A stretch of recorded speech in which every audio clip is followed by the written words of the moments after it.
Sur mon TikTok, j'arrête pas de voir des vidéos de gens qui capotent sur des containers, des Des conteneurs de conteneurs. port qui contiennent des humains, qu'il y a du trafic humain dans le port de Vancouver. Donc, voici l'histoire d'où tout ça vient. Mais en gros, là, ce qui est arrivé, c'est qu'il y a un parc à Vancouver, Crab Park, qui est un parc où, depuis quelques années, il y a des campements de personnes itinérantes. Puis là, la ville voulait faire le ménage, donc clairer le parc, enlever les tentes. Là, le 7 novembre, il y a des journalistes au parc qui assistent là, au démantèlement du campement. Puis il y a une femme qui se met à crier. J'entends des voix la nuit.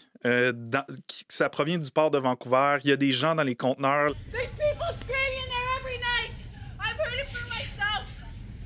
The city's trying to cover it up. Les services frontaliers démentent pas l'histoire, disent n'avoir aucune preuve pour étayer cette rumeur-là. D'ailleurs, j'ai collaboré là-dessus avec un collègue de Vancouver, Francis Plourde, qui, était au courant de ça. Et il a trouvé la dame dans la vidéo La originale. dame comme telle? Oui, il a réussi à trouver la dame, il lui a parlé. Ah ouais.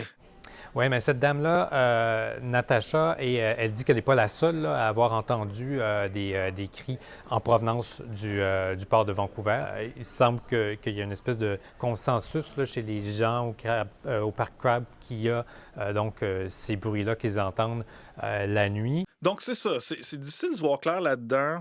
Est-ce que c'est une légende urbaine qui se transmet de personne en personne? Mais il faut quand même préciser, pour le moment, tout ça, toute cette histoire-là, qui a eu des millions de vues sur TikTok, il y a eu des gens qui voulaient même aller eux-mêmes au port puis demander aux autorités portuaires d'ouvrir les conteneurs pour pouvoir regarder à l'intérieur. C'est fou à quel Ça point ça... repose sur le témoignage d'une seule personne.